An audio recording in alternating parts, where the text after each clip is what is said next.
It is a really beautiful Friday. I've just got back from the gym.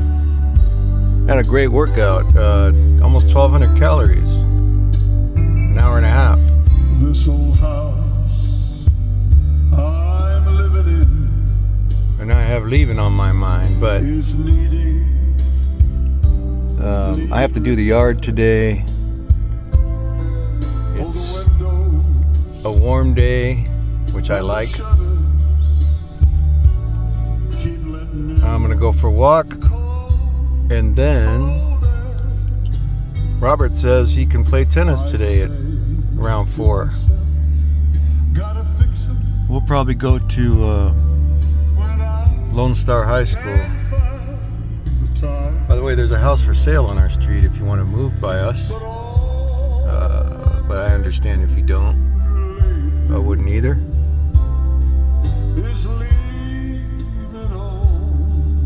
But what I wanted to say was Friday tennis, pre-Sabbath. I remember when I went to La Sierra, Loma Linda, the La Sierra campus of Loma Linda University in the mid-70s. The tennis coach there was a guy named Nash, pretty good player. And he would play every Friday afternoon with one of the history professors, Dr. Hoyt.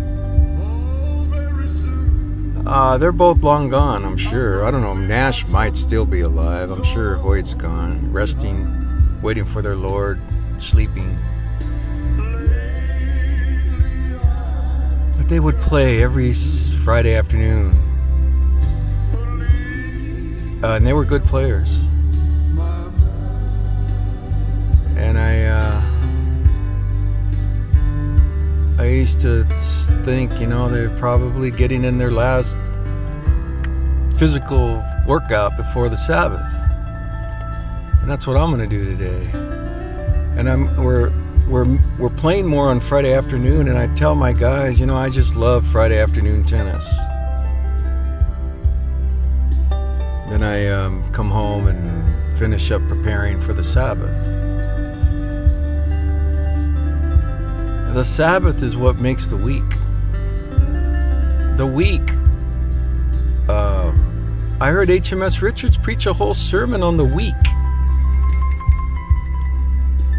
The week is, I don't know what the word is, demarcated, set off in Genesis. You know, the first chapter of Genesis is the week, creation week. I guess that maybe and I should be out looking. Jesus said, I made the Sabbath for you. For a better place. And by the way, Dr. Walter Beath and Martin have a new video out, message, and it's again about diet and food. I can't wait to listen to it tomorrow. About this old world. This old world. What it can give.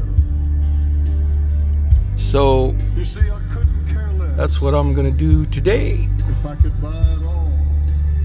And I love the Sabbath because I can just forget about everything and remember who Jesus is. People say, every day is a Sabbath. No, not every day is a Sabbath. You'd be lazy if every day was a Sabbath.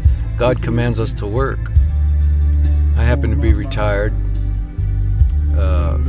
due to circumstances with a daughter that we had. And that was the right thing to do for our family. I was there for her all those years. And I'll see her again. I can't wait for that. And my wife really can't wait for it, of course. It's what we live for. First Jesus, then her. I'm gonna run right by. If I see you, I'm sorry, I'm running right by you. After Christ, he's number one, but after him, I'm sorry, don't take it personal. I'm not even gonna stop to say hi to Noah. I'm going straight to her. Jesus promised it. So I hope you have a good Sabbath. And read about creation week in Genesis. Week's important. Nothing happens during the week. Naturally. That's where we get it from, Genesis. The day, you know, the earth rotates in 24 hours. Every month you have the new moon. And every year the earth goes around the sun. Well, what happens every week? Nothing. Nothing natural but the Sabbath. It was ordained. God was giving us an example. That's why when people say, oh, every day is my Sabbath. No, that's not the example God gave you. He didn't have to work 6 days. He could have created everything in 1 second. He gave you an example to live your life. 6 days of productive creativity, whatever it is. I worked for almost 30 years in the mortgage finance business. I did well. God blessed me. And I got into a executive plan at one employer that God blessed. Hey, I'm sorry. He blesses in a mighty way if you obey and do your best to obey. So don't tell me every day is a Sabbath, because it's not. There's only one day He set aside for holy use. In Genesis says He sanctified the seventh day. That means He set it aside for holy use. Not every day is set aside for holy use. Other days you have to work and shop and go buy a new car. That's not holy. That's not bargain and negotiate. That's not holy time. So you're just kidding yourself. And if you don't think you need the Sabbath, you're kind of being self-righteous. It's like, I don't need the Sabbath. I don't need that holy time. Okay. God thought you needed it. That's why He made it. Jesus said, it's made. Jesus said, I made the Sabbath. That's the one text that really they can't. They can't. They have no argument with that. When Jesus said, I made the Sabbath for man. It's a creation.